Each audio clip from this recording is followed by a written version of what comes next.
Shalom, shalom. Let's wait for them to come in. Let's see.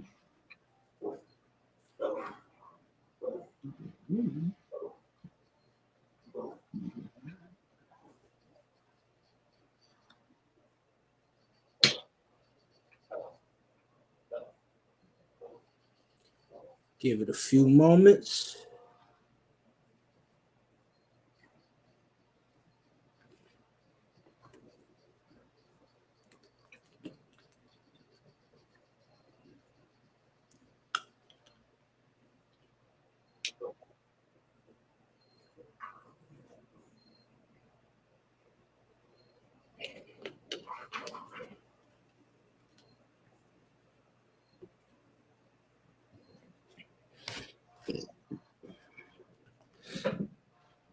How was your week, other one?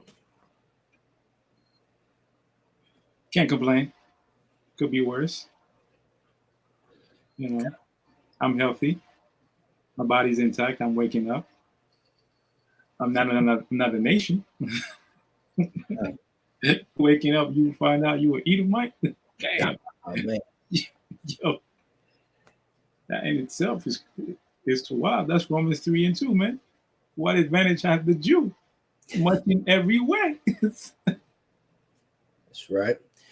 Kind, yeah. It's been Shalom. Shalom.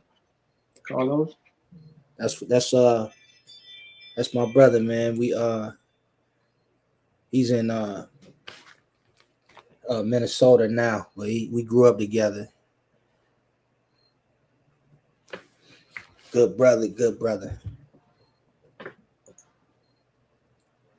So it's up to you, other one. Whenever you're ready to start, we can get started. They can jump on in as they come.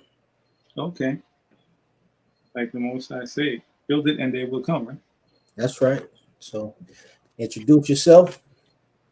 All right. So, I mean, as everybody knows that's been on the channel, every time I've done a session or a class, dare I say it had to do with the elements. And today it's in regards to the wind. Before even that even start, can you introduce yourself, brother, so people know? Khan of the one. I'm Ambassador Zion. And I'm Ambassador Yedai Gabar. You're from what city, Lloyd? From Cleveland. And I'm from New York. No matter which corner we at, Midwest, Central, West, or Eastern, word's got to come out as ordained by the Most High.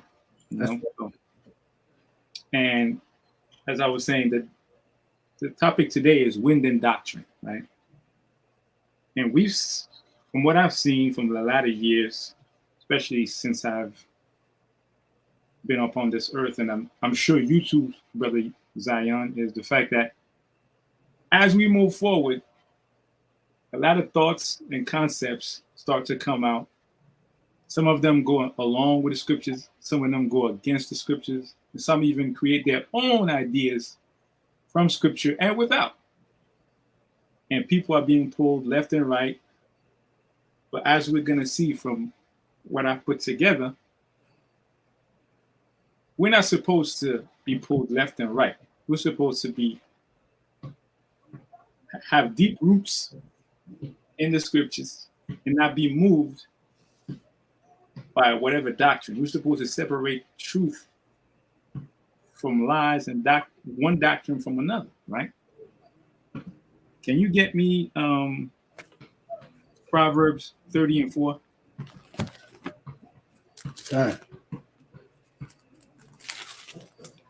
Because the wind is a curious element. Nobody could catch it in their hands, but everybody could feel it. Anybody could go outside on a windy day, whether it be raining or there's a hot sun at 98 degrees in the summer, and you pray to the Most High for wind to cool you off. Whether you're in the sun or in the shade, you could feel that wind. Go ahead. It's the book of Proverbs, chapter 30 and verse 4. Who hath ascended up into the heaven, or descended? Who have gathered the wind in his fist? Who have bound the waters in a garment? Who have established all the ends of the earth?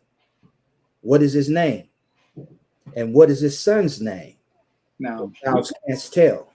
now we all know that that person is Yahushua, right? That's right. He came down. He if he wanted to, he could harness the wind, harness the waters in his garment. He could do it. He could do anything because he has that faith, because he has the right doctrine, right? That's right. Many of these doctrines that come out, we're not even aware of them. We watch TV shows just such as Blackish, The Simpsons, Family Guy, or Marvel movies or Superman, all these different TV shows, and subliminally they're sending you a different doctrine, different type of thought process, and we can even see it on TV where they bring you, how interracial marriage is okay, race mixing is okay. But as I recall, Jonah was sent to the city of Nineveh because there was race mixing over there, and the Most High was about to destroy that place.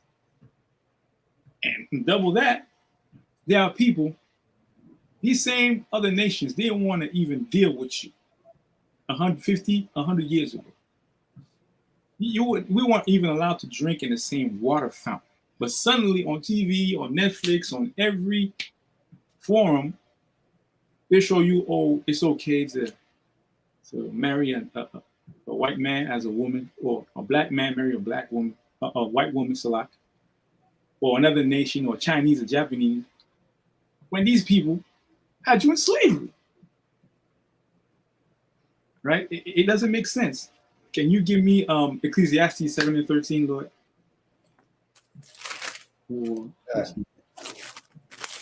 The book of Ecclesiastes, chapter 7 and verse 13.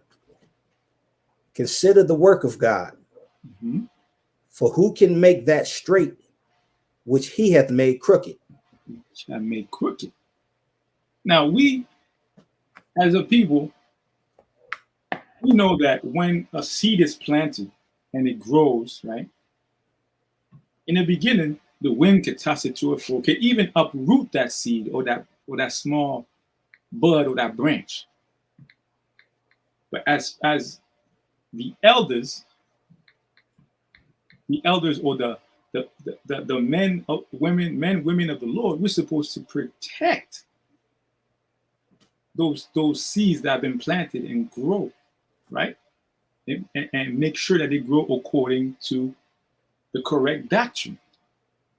Because that seed that buds and that little leaf that come out of the ground, the wind, like I said, could create great devastation. It could uproot it, push it to and fro. But if many trees, right, are surround that child or that little seed, it tends to be protected. Can you give me Ezekiel 31:8, Lord? Count out of one. Because many people think that it's okay to let the child do whatever it wants. Let it be. But even in out of one. It's a lot. Ezekiel 31:8. 31:8. Even in the African tribes, they know that it takes a village to raise a child. So in the same token, we should not see only the forest for the trees. We should see also not allow the enemy to come gleaning into our pasture. Go ahead, Lord. It's the book of Ezekiel, chapter 31 and verse 8. The cedars in the garden of God could not hide him. The fir trees were not like his boughs, and the chestnut trees were not like his branches. His branches, his boughs. It's talking about a person, a man. Go ahead. Nor any tree in the garden of God was like unto him in his beauty. In his beauty. Which I shows you that it's speaking about Adam. That's right. So as such, we shouldn't let other people come in and glean into our pasture. Like we should have our own neighborhoods. Yeah, the wind might pass by, but it's a wind that will not destroy our place. It will not destroy like the city of Jericho. Right? Shalom, Sister Juana. Shalom, Sister Beverly and Sister Duran. Shalom to you. Okay? But as such, we could see that having children, we should rear them up and not allow them to have peer pressure. And it's bizarre that it's called peer pressure because it's words coming out of people's mouth that goes upon the wind into your child's ear to lead them astray. You see? Can you give me Proverbs 22:6? Gone out of one. It's the book of Proverbs, chapter 22, starting at verse 6. Train up a child in the way he should go, and when he is old, he will not depart from it. He will not depart from it, man. Because what happens when we depart from it? When we look at a boat or a ship, right, upon the sea, I'm gonna test your memory, Lord. What do you call the piece of wood that guides the boat in the back of the boat? I know what it is. I can't think of it, man. If somebody knows what it is in the chat, please say it, because we all know what it is.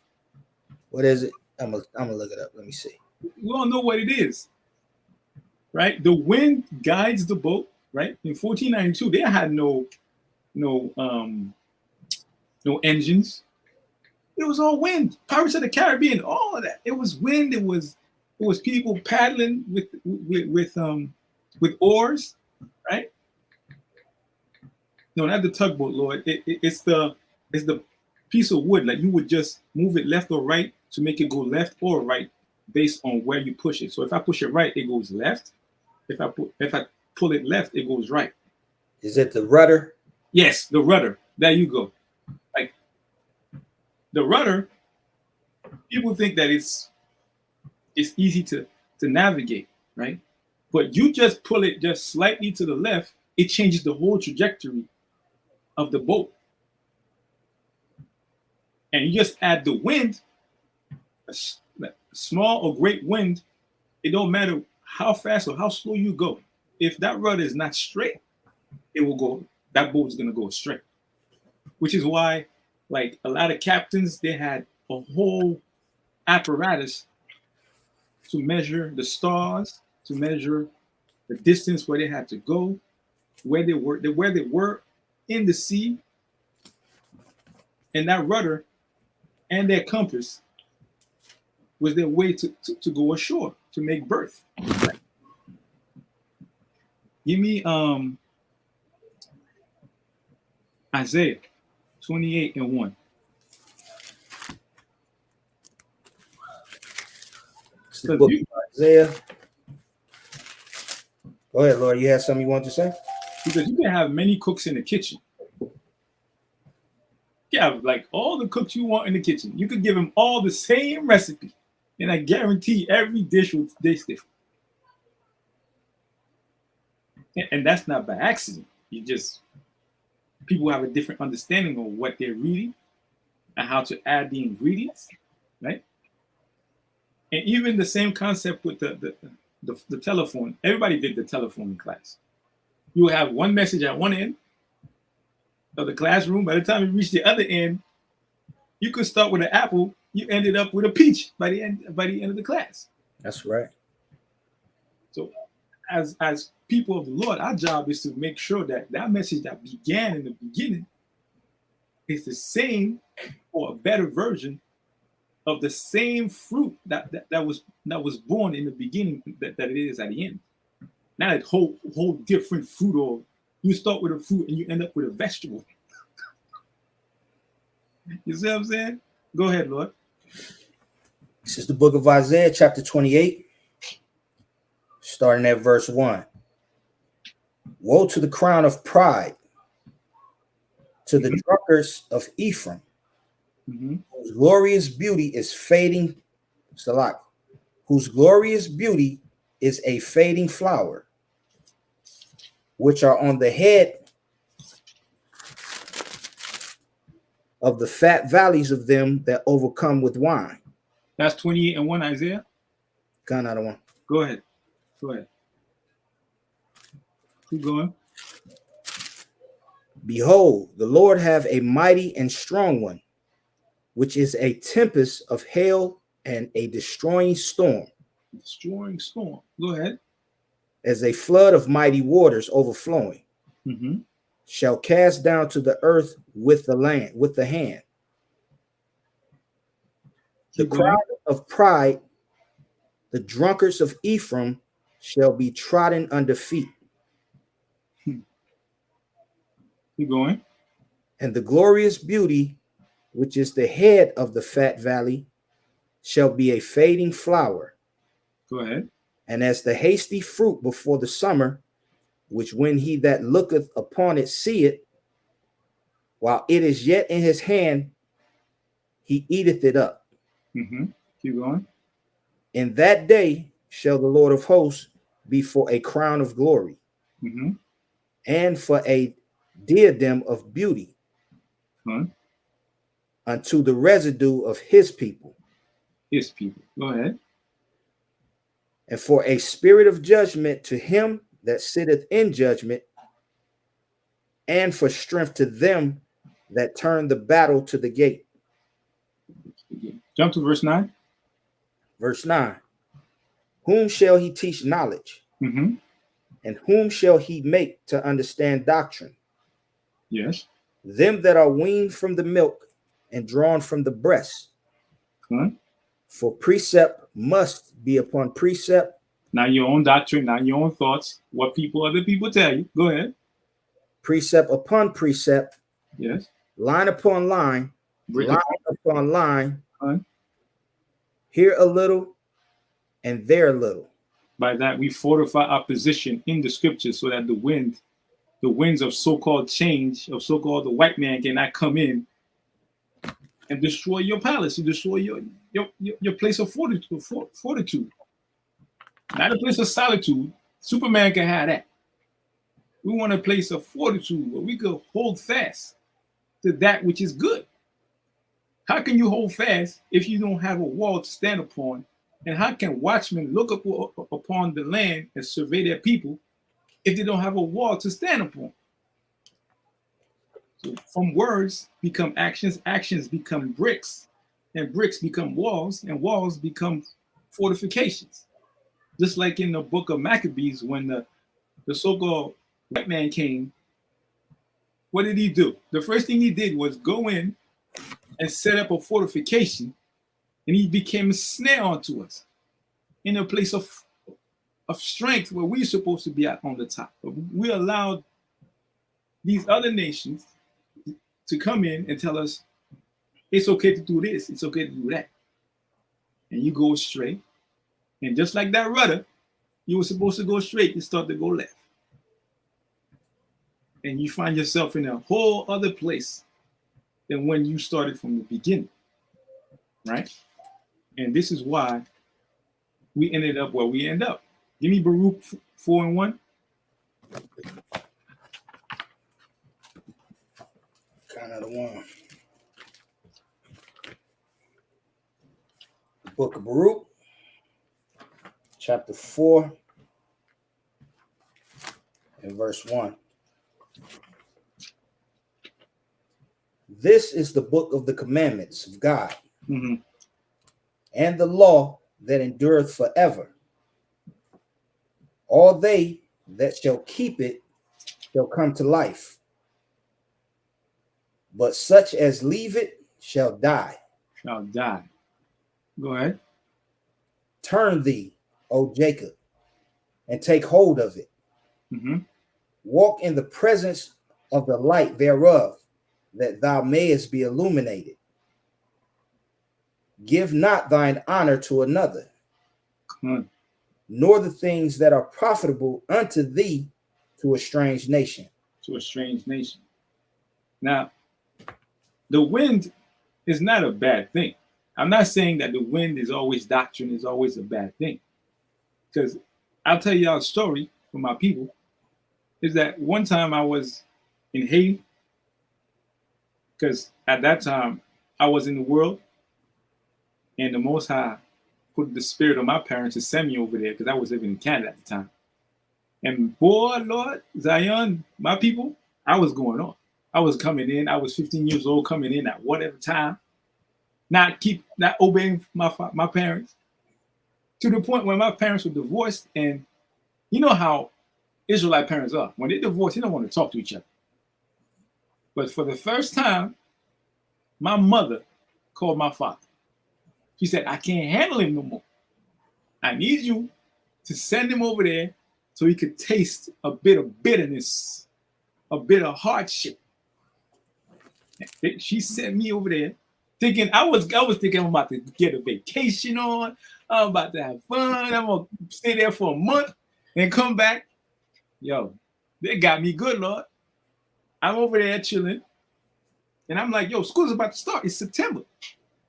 And it's like, yo, I'm preparing my luggage and everything. And people were looking at me, what you doing, bro?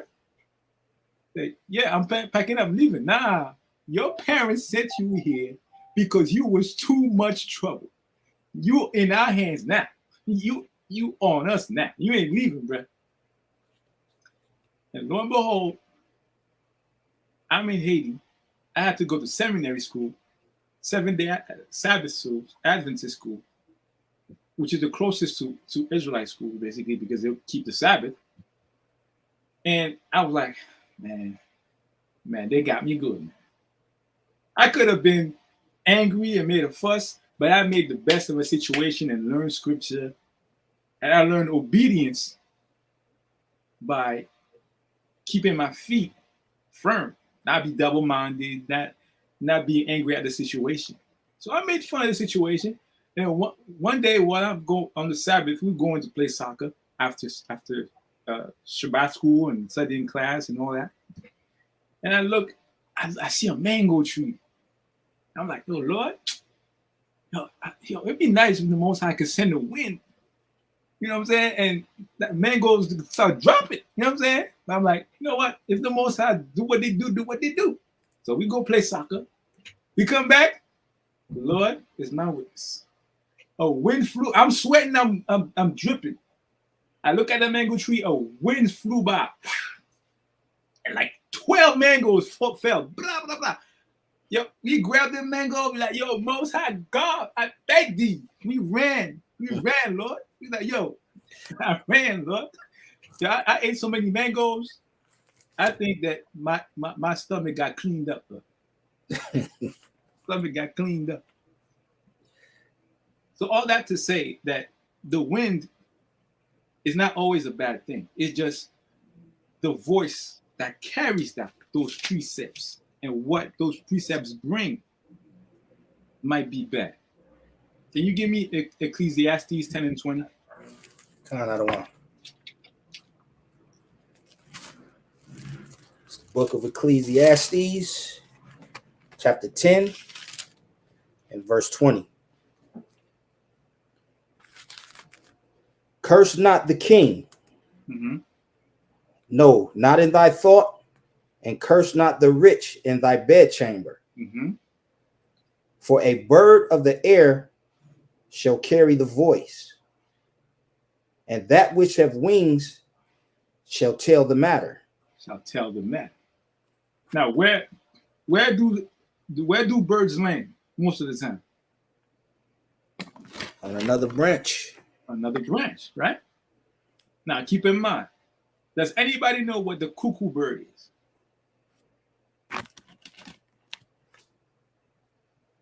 This bird, the cuckoo bird, is different from any other bird that exists.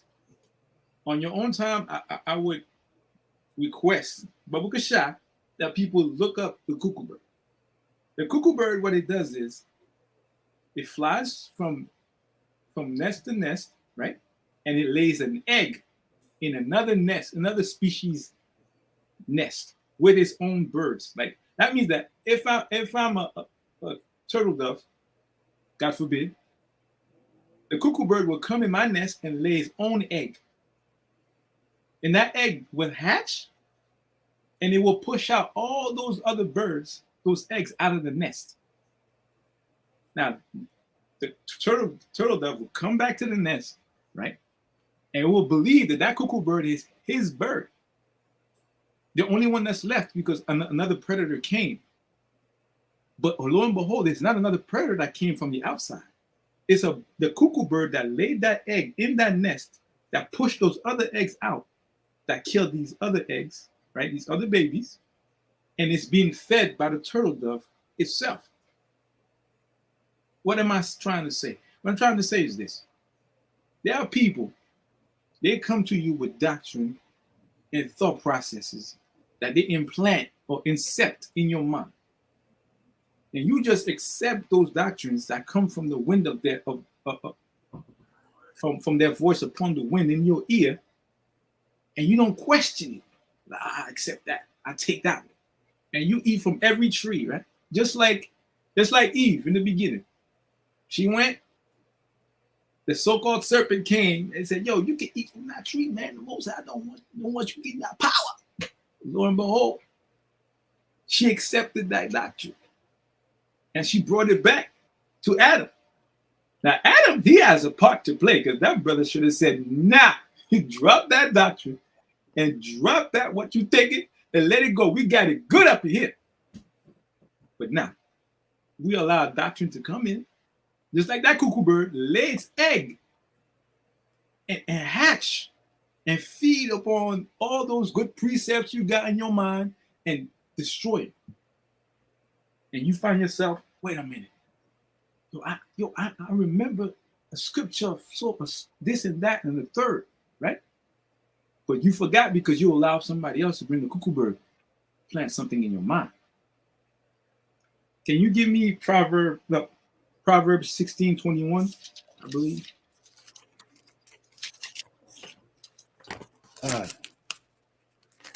Book of Proverbs. So like, wait, let me see. No, Ecclesiastes 16:21.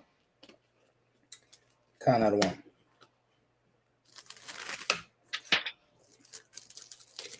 Book of Ecclesiastes, chapter 16. And you mean Ecclesiasticus? Yes, Ecclesiasticus. Okay. Book of Ecclesiasticus, Sirach, chapter 16. I'm going to start at verse 21.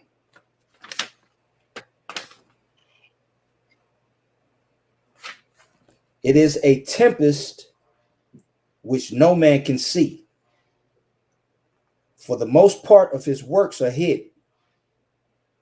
You hear that? So what I'm trying to say is this. Most of us are in the eye of the storm. If you ever read about the eye of the storm, once the storm, like a tornado passes through, it tends to destroy everything around the perimeter. But inside the storm, nothing is in the eye. Nothing is being destroyed. Right? Nothing is being destroyed. But most of us, we're in the eye of the storm and we don't even know. We're walking around jolly, good and jolly. I'm good. I don't need the Lord. Or you got doctrines in your mind. Because there are people that are a law upon themselves, like the book of Romans says. So they follow their own law, which is not as good as the scriptures, never as good as the scriptures, but they have a certain rule of thumb of behavior. But when you have other doctrines come in like cuckoo birds and just lay eggs, what do you think is going to happen? Everything in the perimeter will be destroyed, or the Most High will cast you out and be taken up by the wind and be thrown overboard or worse. right? Yeah, give me a Psalms 37 and 18, Lord. Watch this. Salah, I don't want. If I can I continue reading? Go ahead. Sirach 16. I'm gonna start back at 21 and read down. Okay. Verse 21. It is a tempest which no man can see. For the most part of his works are hid. Who can declare the works of his justice? Or who can endure them? For his covenant is afar off, and the trial of all things is in the end. He that wanteth understanding will think upon vain things, and a foolish man erring imagineth follies. My son, hearken unto me and learn knowledge, and mark my words, mark my words with thy heart. I will show forth doctrine and wait, and declare his knowledge exactly. So everything you saying, it was self-explained, right? As we kept reading down. Come on, Lord. So where you want me to go next? I don't go to Psalms 37 and 18. The wind. 37 and 18. Psalms 37, 18, and 19. Okay. Go ahead, Lord. You have something to say? Because the wind is a calming and caressing element.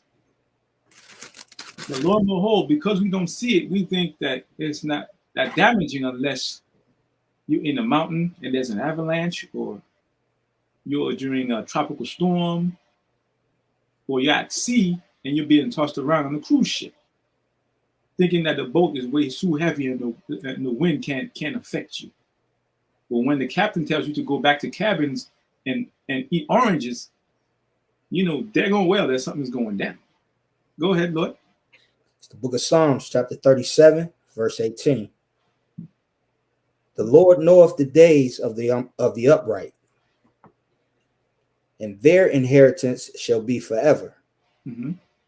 They shall not be ashamed in the evil time, and in the days of famine, and in the days of famine, they shall be satisfied.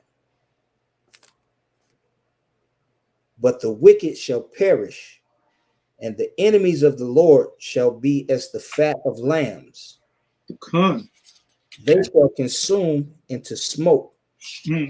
Shall they consume away? What happened to smoke? Isn't that carried away by the wind and disappears in the dust? That's right. Come on, man. Now give me Ecclesiasticus 21 and 3. Another one. It's the book of Ecclesiasticus, chapter 21, verse 3. All iniquity is Salah. All iniquity is as a two-edged sword. The wounds whereof cannot be healed. Cannot be healed. Now, we know we could heal the body, right? But I'm going to ask a question. If you commit a sin, can you forgive yourself? According to psychologists, you can't do that. Only the Lord. And it's right, because only the Lord can forgive you. You don't know what's on your record.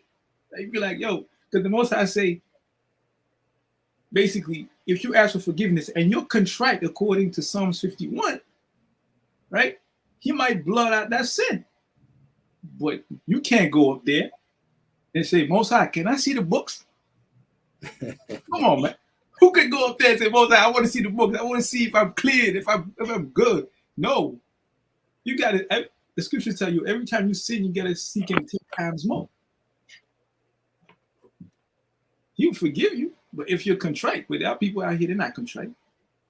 They're not in that spirit of saying, man, I went off.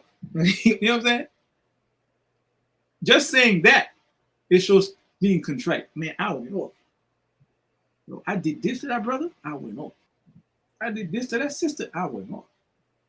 And now you did half the work. Now you go over there and you say, yo, sister, brother, my bad, man. one-on-one. He said, my bad, man. I want to know. He said, and that's powerful right there. And that, I believe, does more work for our nation to have somebody forgive you for your mistakes than going out there and, just do it as thou wilt, or speaking your own mind, or saying doctrines and you going left and right, and our brothers going in whichever way you don't care because you on the boat early morning drinking alcohol. What's so crazy about that? I don't want our people, man. We so prideful that before we would even go back and apologize for our wrong, we just stop talking to the person. And the weird part is, the most perfect time to say you're sorry is when it's being done, or the next 15 minutes. Because as you basically are digging a trench to protect yourself from saying sorry, you're digging a trench, you're digging his trench too. Accountability. You won't say sorry. Accountability is something else, bro. Our people, man, when it comes to taking accountability, I mean, you could just look at what we do. We go out and we give the answer week after week after week of what we have to do in order to improve as a people. But the reason that I think that one of the reasons why a lot of us don't want to hear the laws of the Lord is because we don't want to hold ourselves accountable. We don't want to face the fact that what we're doing is the reason that we're in the situation we're in.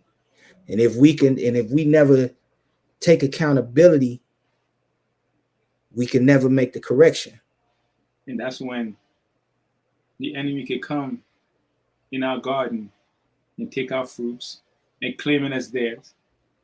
Take our fruits from our trees, the wisdom the Most High gave us and planted in their vineyard, in their backyard, and say, oh, it's mine. It's my wisdom. It's my knowledge. And people, like a lot of these nations out here, they know. Like, we speak oftentimes to, Egyptian people and people that read the Quran and people that read different books and people that don't even read the scriptures, but they read the Bible just once, glanced over, and they realize that Christ is black and the people in the Bible are black. But our people just won't accept it. The water, Sister Wana for the donation. The water for the super chat. Our people, man, we just I don't know how to want is hey, we do not want to take accountability. We would rather, as you bring it out so eloquently, we'll rather blow away in the wind of another doctrine. We'll rather go into letting someone else tell us, you could do what you want to do. You don't have to abide within these certain rules. You don't have to live in the confines. You can be lawlessness. You can be lawless. But it's okay, long as you're happy. And that's weird because even the animals are in order, Lord. The animals are in order. They know when they're supposed to get up and eat, when they're supposed to have the best chance to hunt, where to go to catch a deer or to get grass, what season it is to eat what fruit. Even the elephants travel from one end of Africa to the other end because they know what they're going to find when they get there. That's right. But our people are stiff-necked and hard-headed and adamant as flint. Like, yo, I'm saying, nah, man. Yo, my forehead against your forehead. You're like, word? Yo, our people don't understand. It's not just my forehead that's here, man. It's generations of foreheads that came together under the Most High to write these scriptures. For me to come before you to help you understand. But you want to bang heads with me like a ram, two rams on a bridge. We're going to fall in the pit. But that's okay. I'm gonna fall with you. I'm gonna fall with you. For you, if I have to fall with you to understand, and so be it. But I can't let you down because you're my people. Right? And these are short stories. It's about two rams, right? One come on the east end, the other one is come on to go on the western end, right? And they go on a log, just like in the first movie, The Predator. They go on a log or a tree that was cut down to cross a bridge, and they get to the middle of the bridge, and they're like, "Yo, let me through! Now, let me through! Now, I'm going through!" And they banging heads. They're banging heads. They're banging. Yo, you gonna let me through, man? You gonna let me through? And one ram said to the other, "You gonna let me through?" And they bang heads so much, the log start to roll, and they both fell into a ditch. And it's like, why you have to compete, man? Just, brother Zion, you want to pass? Let me back up. You go through. After that, I'm gonna get on the bridge and I'm gonna pass through. Nah, yo, we should have a competition about who. Yo, let me pass. I'm gonna let you pass through, no brother. I'm gonna let you pass through. No, I'm gonna let you pass through, Lord. Now you let me pass through. You know what, man? Let me trade some peaches for some apples. How many apples you got? Oh, I got 9 apples. Oh, I got 10. You gotta let me. I'm gonna let you through. You know what I'm saying? And you go like that, Lord. You know what I'm saying? Just like the sisters, like Leah and Rachel. What did they do? Leah wanted to have one night with Jacob, right? Say, yo, you know what, man? I'm going to give you my mandrakes. You want my mandrakes? Rachel wanted the mandrakes. You want my mandrakes? Yeah, I'll give you my mandrakes. But I want one night with Jacob. She did it in righteousness. She didn't do it to bum heads. You want something? I want something. I'll trade you for it. But our people, nah, I'm not going to give up my square. And they're not going to give their square. It shouldn't be that hard, man. It shouldn't. Can you give me Ecclesiasticus 22 and 2? Count out of 1. It's the book of Ecclesiasticus, chapter 22 and verse 2. A slothful man is compared to the filth of a dunghill. Every man that take it up will shake his hand. Go ahead. An evil-nurtured son is the dishonor of his father that begot him. And a foolish daughter is born to his loss. All this because as parents, we don't teach our children the right way to do things. We slack while we're on the boat, right? We don't hold fast to that rudder, man. Like, yo, the wind is going that way. Don't move so much the rudder. Move the sail. The boat is going in one direction. We're not changing direction, right?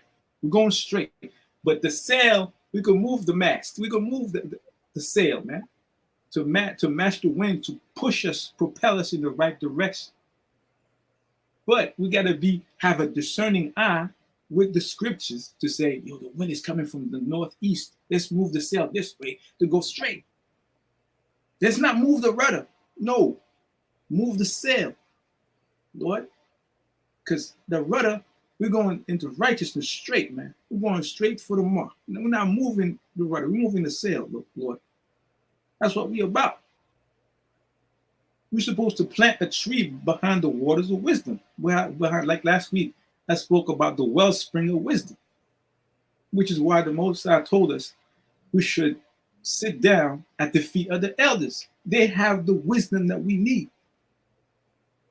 This is where the wellspring is. You're supposed to sit down there and let the wind of wisdom of what they speak of within years of experience reach your ears and sit there and be like, damn, well, that's heavy. Where you get that from? Well, that's from the scriptures. Go there, go here, go there.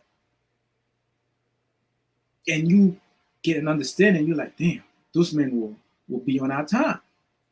And you grab the scriptures and you get an understanding and you start to write your own little poems, your own little thoughts, and you get an understanding that you could transfer to your own children as a father's inheritance to his children's children. Right? It's not necessarily money.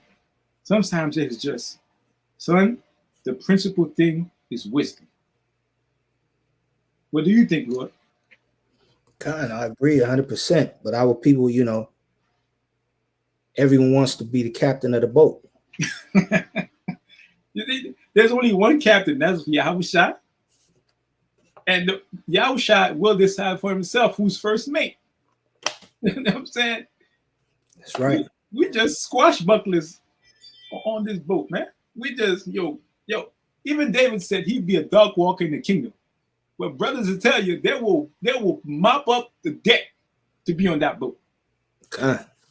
They will mop up the deck, Lord. Like, yo, they be singing while they're mopping. Yo, I mean, y'all was trying, man. They be mopping the deck. Talk about brushing it. Make sure, yo, Yahushua, can you see your face on that deck, man? Don't worry about it. No, Lord.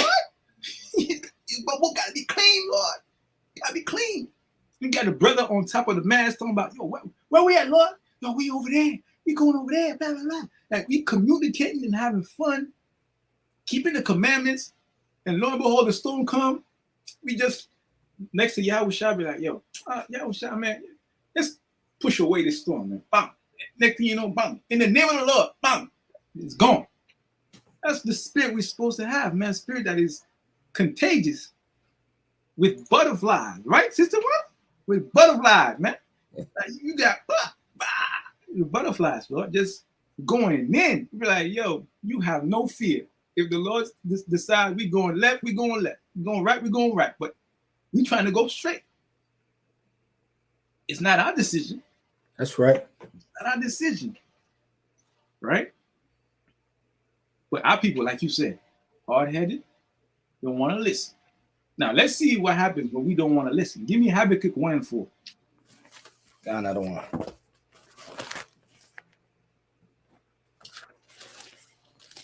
It's the book of Habakkuk. Find these small books. Chapter 1 and verse 4.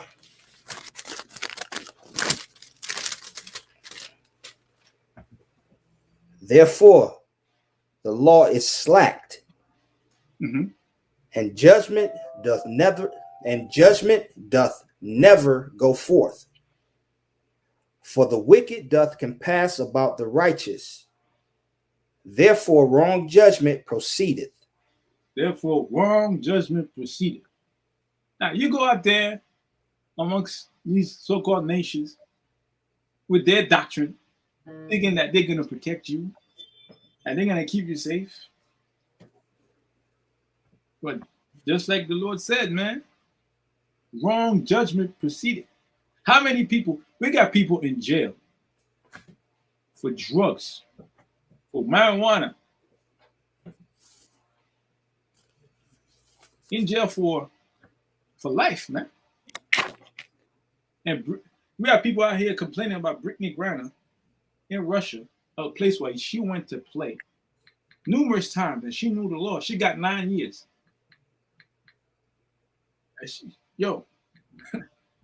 She got off light, and she might even. They're talking about doing a prisoner exchange. So now, if they exchange her to come back here, you think she's gonna do some time over here? Nah. As usual, they're gonna make her work it off. You're not gonna have her go to jail if she come back here. You're gonna work it off. You're gonna take a pay cut. Yeah, you're gonna work it off. You know what I'm saying? You're gonna garnish your pay. You're gonna garnish your checks. They're gonna do something to it. They're gonna be a penalty. Because these nations, these Edomite nations, they have deals they have going on, for sure. But we got brothers that were put in jail by Kamala Harris, and they're still in jail for petty crimes, man. And the drug is legal now, but it's still in jail. That's right. Not to say that the crime is okay. According to the laws of God, you're not supposed to pollute the temple. But the punishment should at least fit the crime. It should justify going to jail. You know what I'm saying? Give the brother 3-5 years. You know what I'm saying? But no, you put him in jail for for life. And I find that to be egregious, if I may say so. You know, you have something to bring, Lord? Now I was just thinking about what you were saying, you know, as far as Brittany Griner. That situation, it's a lot of different opinions on it. Mm-hmm. You know, my opinion, I you know, the laws are different elsewhere than they are here in the United States. I mean, you just think about it. If we were in our kingdom, any type of let's say any type of, you know, homosexual activity, that would be pretty much punishable by death, right? But here in the United States, it's legal to marry and also adopt children. So can I look at it as over there is too much time? I would say because over there, those are the laws of their land. Good. The same way there's things that's written in our Constitution that we know is punishable by death. Mm-hmm. Here in Sodom and Babylon, you know, those things are celebrated. So I look at these things with a different eye. Good. You understand? I don't look at it for, you know, I also take into account her lifestyle. You know, the Most High, this could be judgment from the Most High. Good. I agree 100%. So I look at it from a different lens. You know, some people say, oh, it was just a vape pen. That's all it was. But just a vape pen over there is something totally different than a vape pen here. And think about it. The Lord said in Deuteronomy 32:8, He separated the nations and gave them their portion according to the children of Israel. So if the Most High separated the nation, they gave their portion. And in Genesis 11:6, He separated us when we were trying to build the Tower of Babel, meaning that, I don't want y'all to come together. I want y'all to be separate and everybody do their own thing. Why would you think that what you want to do is okay to do over there in another country, whether it be from Canada and coming over here or vice versa, or going across the Atlantic, another continent, and doing what you want to do because you come from America? And that's that ego soaring thought process doctrine behavior. God. I'm above all.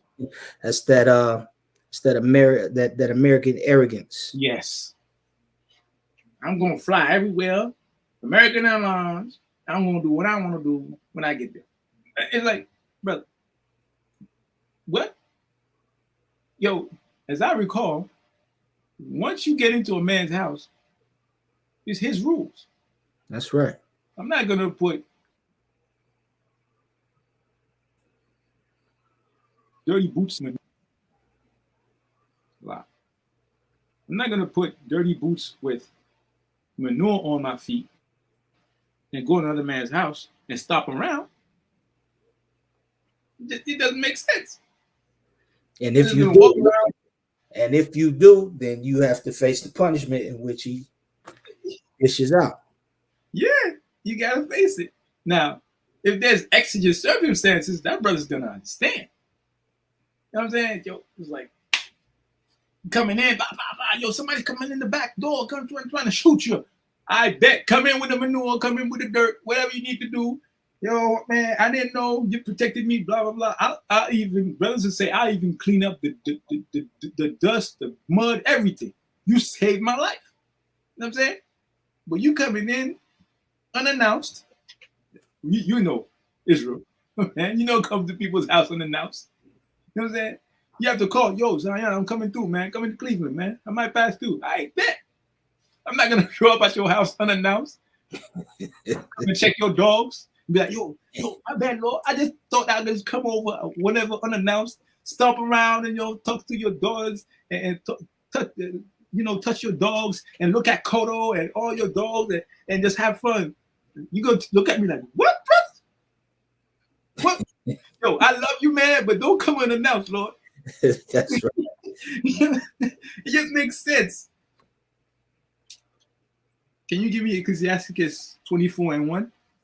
God, I don't want. Book of Ecclesiasticus, chapter 24. You want verse 1? Come. Wisdom shall praise herself and shall glory in the midst of her people. Mm. Keep going. In the congregation of the Most High shall she open her mouth and triumph before his power. You heard that? So only in Israel shall wisdom glorify itself, which means that from mouth to mouth, ear to ear, even birds will carry wisdom from tree to tree. For people to understand from the lowliest man all the way to the king. And wisdom accentuates everything, even food that we eat in prayer, even things that we say, even in sadness, wisdom increases the countenance of your friend. And by that token also, we must understand that whatever we say must be full of life, of Lashon Kodash, the holy tongue of Israel, that wisdom that raises the spirit up of our people. Man. We don't want to lay cuckoo birds in people's heads. I'm saying we want to lay turtle doves, man. We want to lay turtle doves. We want to bring a big lamb and bring understanding to our people. Can you give me Exodus 24:15? Another one. It's the book of Exodus, chapter 24 and verse 15. And Moses, a lot. Turn this my phone. Exodus 24, verse 15. And Moses went up into the mount, and a cloud covered the mount. Mm-hmm. And the glory of the Lord abode upon Mount Sinai. And the cloud covered it 6 days. And the seventh day he called unto Moses out of the midst of the cloud. Mm-hmm. And the sight of the glory of the Lord was like a devouring fire on the top of the mount in the eyes of the children of Israel. Keep going. And Moses went into the midst of the cloud and got him up into the mount, and Moses was in the mount 40 days and 40 nights. So, as I recall, how are clouds formed? From hot air, right? And condensation. Now that cloud rises and lowers based upon the wind, and in this circumstance, based upon the Lord's will. Now, just like wisdom, which coming from above, it came down to Moses. And as we've spoken last week in the scriptures, Most High imparted Moses with wisdom that he gave and some that he hid. Today, what I'm trying to bring is the fact that many doctrines come about, right? Many thought processes. I've even heard that, dare I say this, a man is not supposed to desire his wife in a lustful manner, right? And I never understood that. That doesn't make sense to me. But these are some of the doctrines that people bring about that we have to be circumspect and dissect and cut with a knife of Hebrews 4:12 and search out the truth thereof, man, and use common sense, which is basically wisdom, right? And dissect it and be like, nah, it's not wrong to desire your wife. It's just not wrong. You know what I'm saying? But we can't just accept anything that is thrown at us from the winds, from eastern wind, northern wind, so on and so forth. Because every morning, sisters and brothers, we wake up and where do we pray to? We pray to the east. And we send our voice and our praise to the east, to the Holy Land of Israel. And that prayer, the Shema, is brought out there upon the wind, carried by birds, all the way to the ears of the King, our King Yahushua. So we got to pray in a manner that is bestowing humility, wisdom, understanding, generosity for our people, and non-selfishness in any way. That's what I'm trying to say. I mean, it's pretty. I'm trying to make it as simple as possible for our people to get. That's all. God, I believe you accomplished that. And can you get me the last verse? Psalms 1 and 3. Another one. Book of Psalms, chapter 1, starting at verse 3. And he shall be like a tree planted by the rivers of water, that bringeth forth his fruit in his season. Mm-hmm. His leaf also shall not wither, Mm-hmm. and whatsoever he doeth shall prosper. Shall prosper. I mean, your roots are deep in the earth, and you are absorbing waters of wisdom. Your leaves never wither, right? Everybody that has known you, that has gotten wisdom from you, which was bestowed to you from the Most High, Yahushua, they eat from him. They eat from it every day by keeping that wisdom in their minds at all times. You know what I'm saying? That's right. You know what I'm saying? So give me Ephesians 4 and 14. Another one.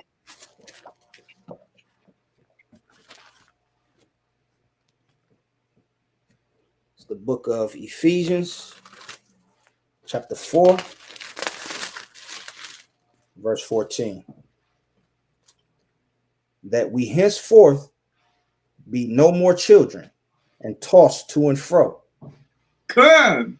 and carried about with every wind of doctrine, by the sleight of men and cunning craftiness, whereby they lie and wait to deceive. Wait to deceive. But Thank you, Sister Beverly. Keep going. But speaking the truth in love may grow up into him in all things, which is the head, even Hamashiach Yahushua. Even Hamashiach Yahushua. I mean, that's beautiful, sister. That's beautiful. You know what I'm saying? So you gotta be firm, man. Hold fast to that which is good, man. Plant them feet deep in the earth, deeper than what's his name? That Edomite in Die Hard, man. He got off the plane, he was digging his feet in the carpet. I want y'all to dig your feet even deeper than that, man. Dig it deeper in the soil. You know what I'm saying? You get off the plane, you thank the Lord. You pray to the Most High. You know what I'm saying? Granted, as history has showed us, no plane has ever crashed on Israelite soil. You know what I'm saying? South America, no plane has crashed down there. In Haiti, no plane has crashed down there. You know what I'm saying? Got Israelites on board. You know what I'm saying? Most High be seeing that sticker on that plane, Israelite on board. You know what I'm saying? They're gonna crash that plane, but we get hit by earthquakes and mudslides and storms and hurricanes. Yeah. Hurricane season. Most High looking at us like, you're not gonna listen, huh? I'm gonna beat you down. You know what the scriptures tells you that he's gonna visit the earth with tempests. That's another win. But what do we want to do? We want to continue to stay in idolatry, and we want to give the credit to Mother Nature. When in Genesis 2, the Most High made us from the earth, that he tells you that took you in from the earth. I shaped you in my image. Like I want you to look a handsome brother, handsome sister, with your beard on. You know what I'm saying? With your natural hair. Not because products are not good for your hair. I want to see sisters use products. That's fine. But products that are made from natural ingredients that will not be harmful to your hair, man. And besides, yo, Zion, have you ever seen sisters with more beautiful hair than our sisters? Come on, man. Come on, man. They even said, and back in the day, they even said that when they saw sisters with their hair fro, they thought it was a halo, man. Okay. Because the way that the light would hit it, they're like, yo, that's not a halo? Yeah, Lord. Our sisters want to use chemicals and those and wear blonde wigs, and we ain't even got brethren putting on blonde wig, coloring their hair pink, blonde. These brothers got extensions. They got braids now, man. What's going on, Lord? I mean, got extensions. when you think about it, when you just look at the creations of the Most High, you know, when you look at the forests and the trees and the flowers and the plants, they all grow upright. Yes. And when you look at our hair, how does it grow? It mimics the same pattern. It grows upright. Current. These other nations, what do? Their hair grows, it lays down. It lays down. It's weaker. Think right? about it. If you strong, you're gonna stand up. If you weak, you're gonna do what? You're gonna lay down. You're gonna lay down. Imagine, the Most High created everything for a purpose, right? Every animal, every creature has a specific purpose. Now, the Most High said, in scriptures it says that the Most High is a man of war. Now, you look at the men, we're not encumbered by long hair, having to tie it down, or we could go to war with our afros and still tear it up. It won't get in the way. It will not get in the way. Matter of fact, in many instances, you could use our hair to start fire, right? You could use our hair to clot blood, to stay warm. Yo, wool is the most perfect fabric. Okay. People think that when you have a wool sweater, you fall into cold water in the Arctic, you're supposed to take it off. No, that's a mistake. You're supposed to keep it on. That wool sweater will dry faster than your cotton pants. And it will keep you warm while you're wet. Most High said, he said, nah, you see that? You see Adam? You're going to be different from all these others. And the rib that come from Adam is going to be different from all these other ones too. I want to make him special. But our people say, nah, I don't want to be special. I want to add to. I want to be like Madonna. It's like that Madonna spirit. I want to be different. I want to look like her and not be original. Who is more original than us? Got me there. I mean, a house on a hill cannot be hid.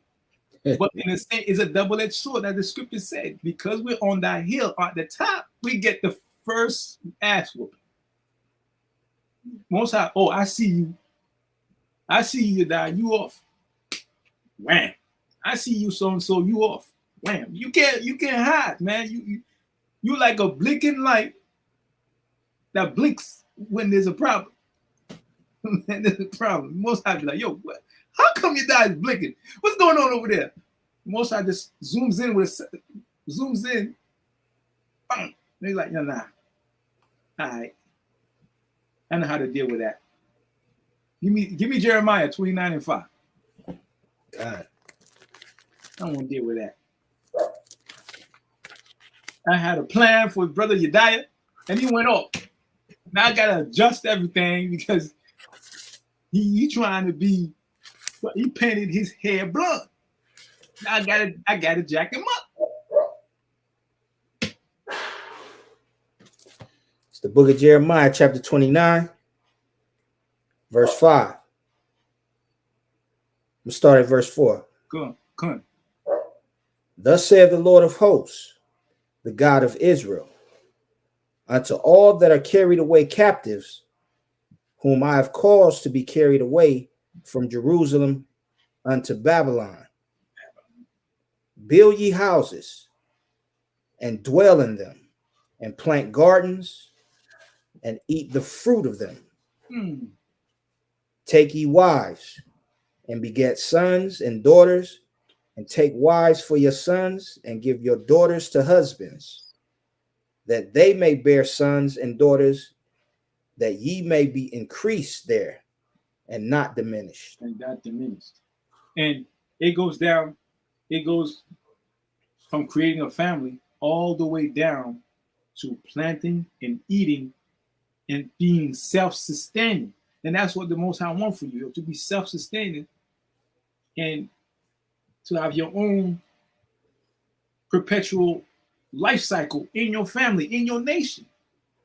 How many years did it take the so-called white man? And still to this day, they haven't created a self-perpetuating energy source that is non-polluting.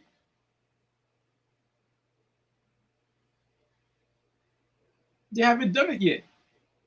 They've been using nuclear power, hydroelectric dams. They have not created a self-perpetuating energy system. And if they found one, they will never allow the world to have it, because they want their nation to have it and nobody else. And because of that greed, because of that thought process, they have to be destroyed. Now, if they are destined for destruction, why would you go into their garden and sit at their table and break bread with the enemy? That makes no sense to me. And when I say break bread with the enemy, I mean, even though you're not at their house eating or at a restaurant eating at the same table, if you accept their doctrine in your mind, you're breaking bread with them. That's right. You're breaking bread. Like you breaking bread and you taking that bread that you ate from their table or their thought process, and you bringing it to your own people, your own children. And those doctrines are what? Christmas, Halloween, you know what I'm saying? Valentine's Day, which is the day of the wolf, you know what I'm saying? Then you have Thanksgiving, which is one of the most wickedest holidays.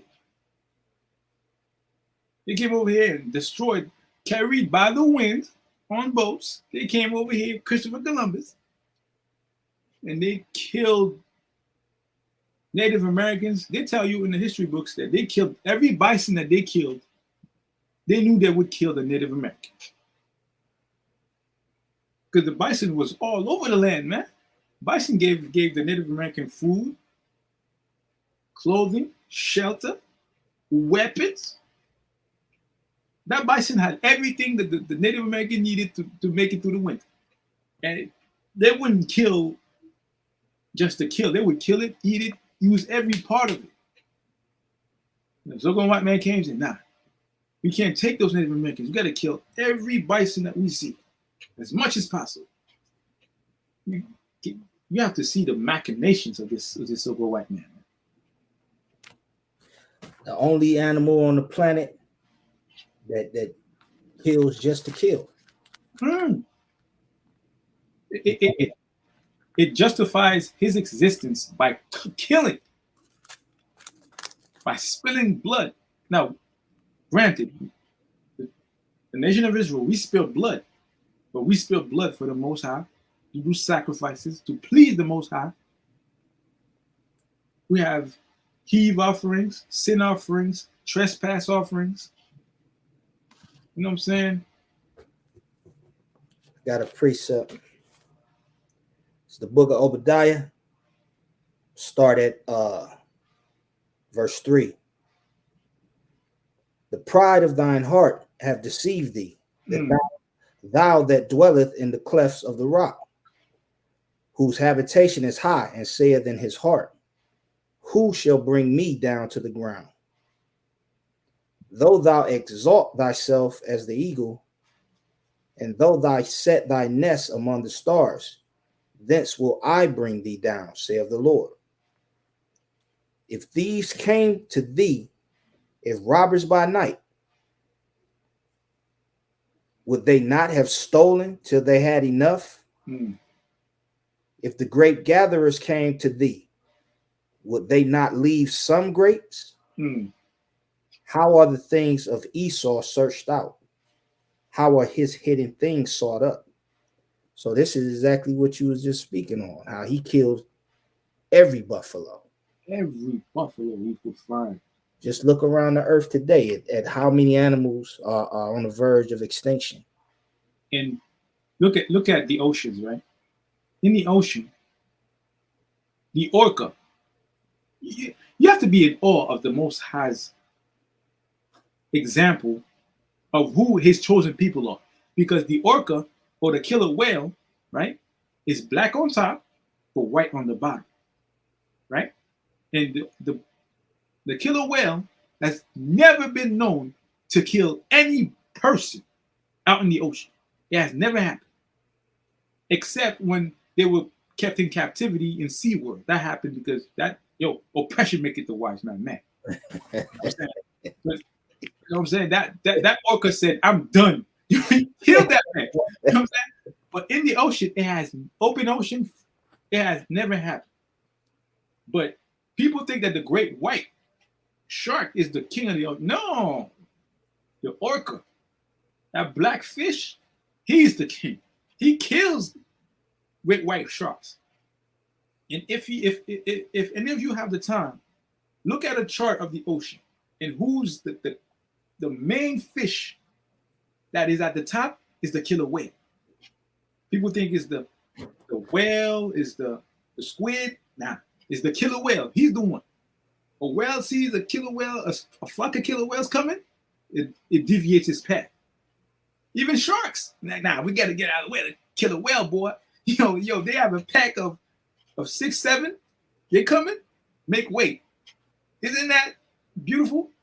A black fish roaming the ocean, telling everybody who's boss. Like, yo, I'm boss. Move out the way. Ludicrous style. Get out the way. Get out the way. I'm coming. And on land, he shows us. That's why the so-called white man hates us, man. They openly said, if there was no black men, they would take our women. They hate us. They don't hate our women. They hate us. Because if you look at history in the west coast of Africa, in the land of Benin, there were many tribes, such as Levi, and because Levi was in Benin and in Togo, right? So in those lands, there was a lot of Edomites came, and they could distinguish who were the priests just by how tall they were. And Levites were generally 5 feet 8, 5 feet 9, no more. If they were taller, that was not an anomaly, but it was different. But lo and behold, because we were eating the correct fruits and vegetables, legumes and all that, pistachios and everything, we could lift up a 10-pound, like how I would say 50-pound brass metal with one arm above our heads easily. The white man would come like, yo, I can't lift this because it's not in there. They can't do it because at that time, not only were we eating correctly, we were consuming sunlight to give us strength the correct way, following the law. We were in tune with the Most High to the point that we could do things that they couldn't believe. Like, yo, how come he could lift that piece of iron? I can't lift that. It would take 3 men to lift that piece of iron. The brother would come, grab that piece of iron. Yo, what's wrong with y'all, man? They were the oddities. They were the bizarre ones. Around us, we would look at each other, man, like, yo, man, look at that. Man, I'm sad for you, Lord. I'm sad, man. You can't lift that. And even back then, they were in astonishment. Like, you weak, man. You can't live around us. What's wrong with you? You can't help us. You can't do nothing. You can't lift a bag of rice. What can you do? You know what I'm saying? You're useless. But as soon as they saw our brother take off his pants, Oh man. Now we got a real problem.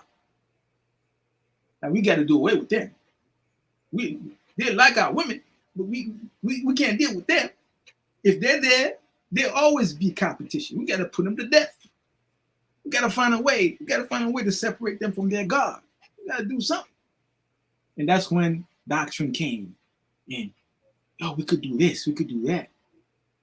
Oh, you could do so and so. It's okay. We would say, no, we don't do that. It's against God. No, it's okay. And then that's when we allow these birds, these filthy birds, just like in Revelations 18, these filthy birds come around and do what they do. That's right. That's exactly what happened. That's exactly what happened. They had to find a way to disconnect us from our power source. They unplugged us. Yo, people talk about Jedis and movies and superheroes, man. We were superheroes before there were superheroes. In Genesis, it was speaking about men of renown. I talk about nobody else. But Israel, man. Nobody else. These other nations, they wish there was us. We got to get back in order, man. We got to go in the house of the Lord, shut the doors, and keep those malicious winds of doctrine that is against the Lord out, man. Once we're out in our house and we built the temple that was within us and built it strong, firm, with a steel trap mind, not a trap for other brothers, but a steel trap for other nations, man. When they come in and say many doctrines that make no sense, just like Yahushua in Luke chapter 10, when that lawyer came to talk to him. Was it the lawyer that told him how to get to the kingdom, or was it Yahushua that told him? No, it was the lawyer that he told him to keep the commandments. Keep the commandments. It was the lawyer. So the people knew that was the law. The law was the way. It was half the job, because you need the law and you need the faith. It's one side of each coin. But this was the funny thing, though, Lord. Nah, I was shy. Man, the Most High is funny. He asked him what he got to do. What did Yahushua say? He asked him, like, what are you reading? What are you reading in your law? What are you reading? Why would you ask me what to do? What are you reading? What you reading? Come in your law. Because he knew, Yahushua knew there was many doctrines going around in that time. People believing their own doctrine. You got people going into the temple and buying indulgences. It's buying and selling indulgences, man. People, he had to go in there with a cat and nine tails and start whipping butts. Like, you're selling indulgences in the house of the Lord. You gotta go off. That's why you premeditating your transgression. Yeah. You say, you know what? I'm gonna hook up with this brother's wife when he out of town. I'm gonna need a he ram and give me 2 turtle doves. He in there cashing out in the temple on sin offerings. That means that you could see that there was doctrines going around. People were telling people, do this. You know what I'm saying? Do this. I know, that you're about to sin, but you could wash it away with this. And you could do that. And, bro. You're telling them, hey, this is what's gonna justify you. This is what you need right here. Can you imagine justifying killing an animal? Because it's like you justifying killing an animal for you satisfying your beastly lusts. So one beast, you're killing one beast to create another beast within yourself. And feeding that line, that ravenous line that's spoken of in Psalms 10, seeking who he may devour. You are becoming Esau. God. Come on, man. There's some black devils too now. Oh, man. And what's the worst part is when they do it for pleasure, you're not doing it by necessity. And necessity would be just as wrong, but you're doing it for pleasure. That is just wow. That's why when the Most High gets you, what is there to say? Now, the only thing I can say is, you know, Ezekiel 3:15. There got to be a watchman that come at you, and be like, brother, I gotta stop you for a minute. You backhand me or you push me out the way, but I got my word out. I said what I had to say. You still commit sin. That's on you. It's on you. That's on you. You've been warned. Yes. I gotta blow down that trump. I gotta blow that alarm, man. I gotta blow that horn. You know? But with that, I gotta say, you got anything to say, Lord? Else to say? I can't add anything, man. You did a wonderful job, man. Beautiful lesson, another one. Throughout, Lord. I hope everybody loved it. I got probably to complete the circle for the course. I have another one coming up. It's probably about faith and the void, basically. It's gonna be, I would say, up to y'all, up to brothers, but I would say it's gonna be ready about probably in 2-3 weeks. I have to really think about this one. Come. You know what I'm saying? I thank everybody for joining us. Like always, the sisters, Beverly, Wonder Wana. Come. Sister Kana. Who else? Let me see. We had a few visitors today also. Yeah, Harry Wins, the water for Jordan. You know what I'm saying? Listening. Officers from the other provinces. I'll be the water. Shalom. Masha Yasharala. AOC Cleveland. Shalom. The water, Sister Elizabeth, for joining us also.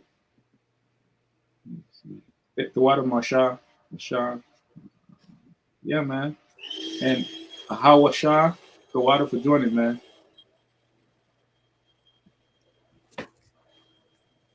So with that, the water. Shalom. Kwame Yasharala. Kwame Yasharala. We're back here, same station, same channel, Wednesday nights at 8:30. And come on the Q&A on Sogos Sabbath around 12:30, and send your questions to the email below. If you have any questions, just send it there, and then get to them. I'll be shy. Have a pleasure on the Shabbat to answer all questions. And don't forget, we also have the prep day lesson Friday evenings coming out of Chicago with Barak and Yabatazar. Tune in. Those brothers are, solid brothers, very, very knowledgeable.